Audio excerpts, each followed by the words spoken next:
quit taking sales calls and it worked. In this video, I want to tell you about how I made $1 million by the time I was 25, but I was still miserable, and how quitting sales calls and changing my business model kind of changed everything for me, and how it can change everything for you too. And so in 2020, I had grown my audience on Instagram organically from 0 to 100,000 followers. And everyone thought I was a millionaire, but the opposite was true. I didn't know how to monetize. I didn't know how to attract an audience of buyers instead of freebie seekers. And so I found myself stuck. And so in April 2021, I invested into my first mentor, and I learned all about high ticket coaching and sales calls. And so that's kind of where the obsession started. And the turnaround was quite quick. I was able to turn my audience from about 2k per month into around about 20-30k per month in a span of literally a couple of months, right? And from that point onwards, it was just kind of upwards growth. More hustle, more calls booked, more followers, more leads. And this was at a time, again, like I said, 2021, 2022, where value content, sales calls, high ticket coaching, it was all the big thing. So I was in a pretty good niche and a pretty good spot. One of the early adopters, or early-ish adopters anyway. And things were working well, and things were great. Business was simple, it was scaling, and it went to its peak of about 75k cash months, 100k sales months. And on the outside, everything looked amazing, but the reality was on the inside, and for me personally, it was miserable, unfulfilling, and felt like I was having to put a performance on every day for people, for leads, for clients, etc. and so on. And it wasn't lying. I never lied about anything, but I think definitely I would have perhaps dressed things up to appear better for me in the personal sense than perhaps what they really were, for fear of looking, weak, or looking as though I'd built something which wasn't as great as what perhaps wanted it to be. And that was all the reality, but it's always hard to admit those things, especially when people look to you as an authority and see your success and they want to replicate it for themselves. And essentially what happened was, I had climbed to the top of this mountain only to realize that I climbed the wrong one. And one of the turning points for me was I was on a sales call and trying to sell and close someone who was never going to close. And next thing you know, my wife Liv comes into the room and she was crying her eyes out, and I just knew in that moment that she'd had another miscarriage. And so, long story short, for the past few years we had been trying to have a baby and being unsuccessful at that, and we had multiple miscarriages. And obviously it's a very tough time. If anyone's been through that, that for obviously the woman especially, but for the man as well, it's a very, very tough thing to go through. And so the fact that she was finding out she was having a miscarriage and she had to take that on her own, that's something that really cut deep for me. I can accept working hard, I can accept working long hours and sacrificing time and holidays and peace or whatever it might be to make money and get to a certain level, but I couldn't accept sacrificing moments like that and not being in a position to support and to be there, in moments like that. And so that was a real turning point. And so in January, February 2024, we started IVF, which cost a lot of money. And one thing we realised was that for the IVF to be a real success, and also for us to have the lifestyle we wanted, I had to destroy the business in the form that it was currently in. And what that meant was getting rid of sales calls completely, only selling to people who would come to me, firing my team members, and building something much more streamlined. Let's get through here. That's it. And so that's what I done. We were going off to a business mastermind in Japan, February 2024. And the goal was to go to Japan, really kind of think things over, make sure it's the right move, and when we come back then sort of implement the changes. And so that's what we did. And kind of prior to this, you know, with all the sales calls, I had an appointment setter, I had client success coaches, kind of VA, content manager kind of thing. You know, prior to this, the business had peaked, like I said, at 75k months. It had dropped down and it was sort of all over the place. Because we were doing pay in fulls mostly, which was a part of it. But ultimately it's because the unpredictability, that kind of roller coaster effect to the business, a lot of it happened because I was scaling the business that subconsciously I didn't want to scale, right? And so sometimes the answer is not in strategy. Sometimes the answer is not in, you know, how you're doing something, which is what we all tend to look for. Sometimes the answer is in the why. Sometimes the answer is in your vision, right? And actually what fundamentally you're actually trying to build. And I think that so often we get caught up trying to build a coaching business, or at least a version of it, based on someone else's vision. And for me, like many others, you know, I fell into that Hormozy trap, that Hormozy bubble of, you know, scale at all costs. Anyway, I don't want to go on too much about me, but I think it's important to set that context and understand kind of where I'm coming from.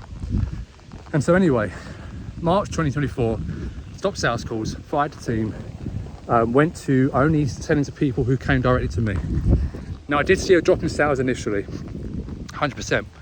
But once I implemented a few things, which I'm going to get to now, things got back to where they were. And actually business right now has it's never felt better. You know, it feels amazing. I feel great.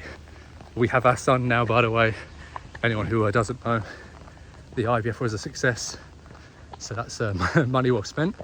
And so what did I change? Well, the first thing was understanding that to sell without sales calls, you have to pre-sell people before they get on a sales call. Or sorry, before they have that sales conversation. And so the question becomes, okay, well, how do you do that? Or what do you need to do that? Well, we need to sell people on three things. You, your model, and your offer. Now, you being you as a person, your model being kind of your methods, your strategy, your way of doing things, and then the offer being, of course, the kind of tangible, how you actually do things. You know, how long's the program, calls, all that kind of stuff. And that's kind of what you have to sell people on. And so what's important, you have to sell people on the first two things without sales calls. The third one, the offer, is logical. You sell people on that with an offer docs. It's pretty simple. And so the first thing you had to implement was the first thing you have to implement is an update to content, update to messaging and your positioning. I had to upgrade who I was selling to go from the kind of beginners and focus much more on the overcomers, right? They are people who already started the thing, they're already seeing results, but they've hit a bottleneck, you know, they're struggling to overcome a plateau. The people who have been there and done it, it's who I had to start to focus on. It's not impossible, but it's very hard to sell in the DMs to beginners, because complete beginners, they don't know what their problem is a lot of the times. And so selling in the DMs becomes much easier when you're able to sell to people. There's cargo parts. When you're able to sell to people who know what their problem is and they're actively looking for a solution. And so rather than selling to solving a problem, you're selling in a way where it's like, I have this different solution to the problem that you know you have.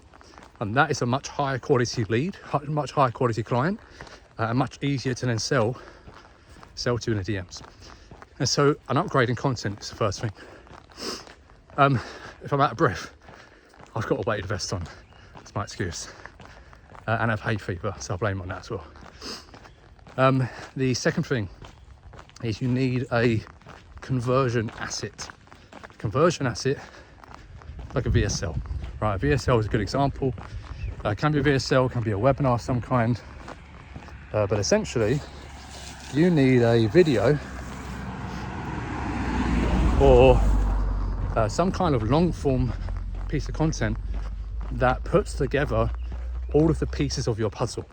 So if you imagine this video right now, this is one tiny piece of the overall puzzle that I teach, right, that I help my clients with.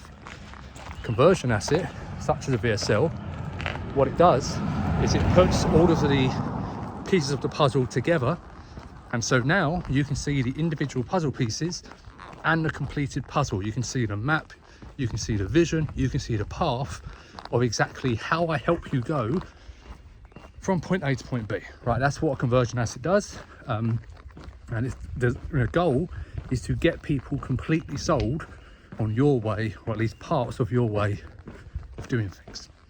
My example of that, by the way, is in the description down below. And so you upgrade your content and your messaging, you implement a conversion asset, you start to implement longer form content, probably the third thing, like this, right? Because this is much easier to help people to understand you better, your mechanisms, your model, your why, all the important stuff. And of course, you know, fourth kind of tactical thing is an offer doc. So you need to kind of like one document where you have your offer on it. Most people get this wrong. They think it's a sales page. It's not a sales page.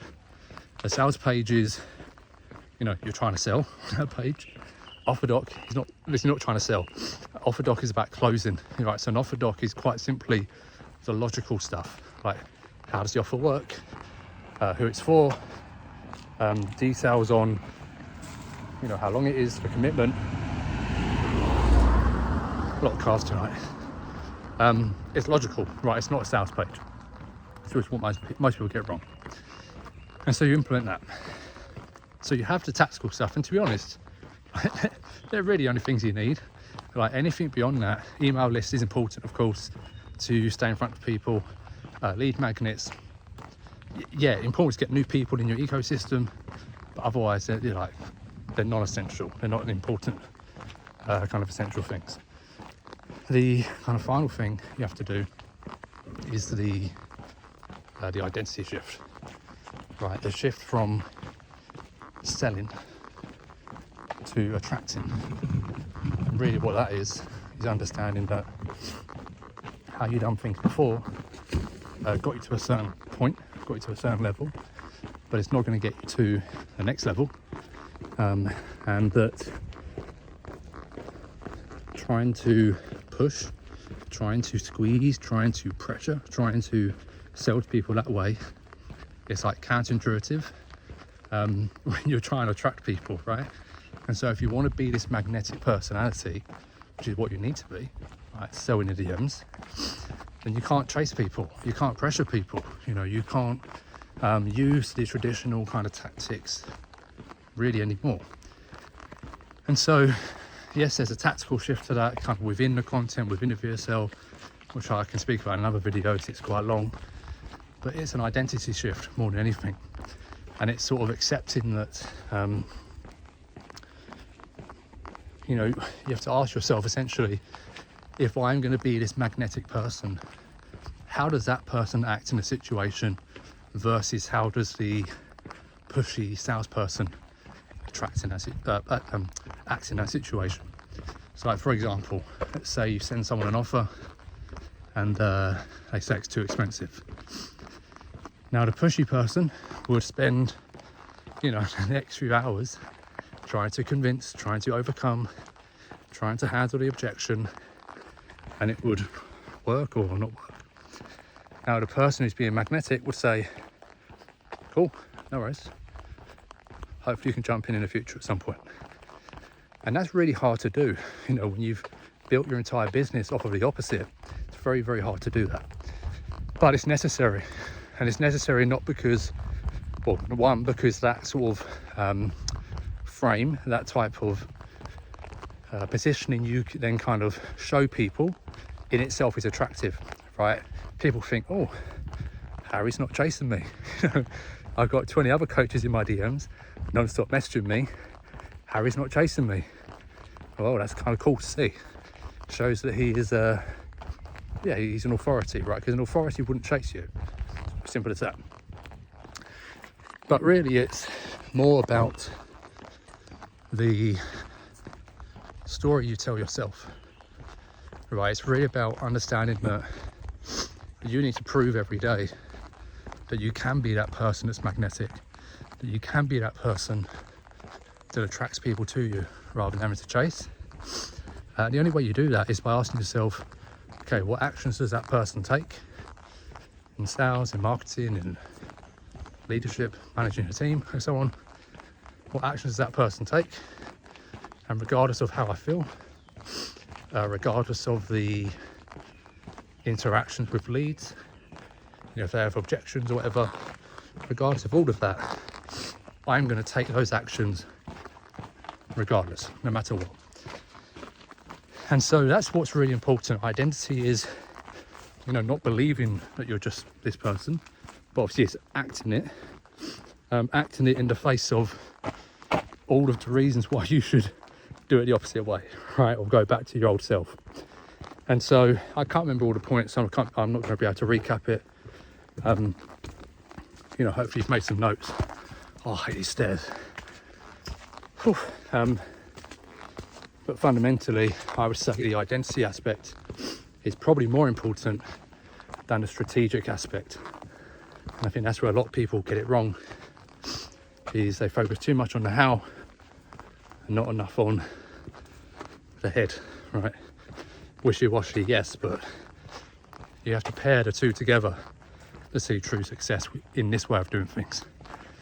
And so, yeah, I'm out of breath from those stairs, so I'm not going to keep going. But if you want to sell without sales calls, still scale, not sacrifice your peace, not sacrifice your profit, not sacrifice your life, then you can. But you have to accept that there is a new way you have to do things strategically, and there's a new person you have to become in terms of identity to make that happen. And so, yeah, if you want to learn more about how I can help with that stuff, the video down below in the description. Whew, otherwise, bunch of other videos on my channel. If you want to watch them, you can. Whether you do or not, it's up to you. But I know they'll be hugely valuable to you if you're interested in this kind of stuff. So yeah, I'm going to finish my walk. Appreciate your time. See you in the next one.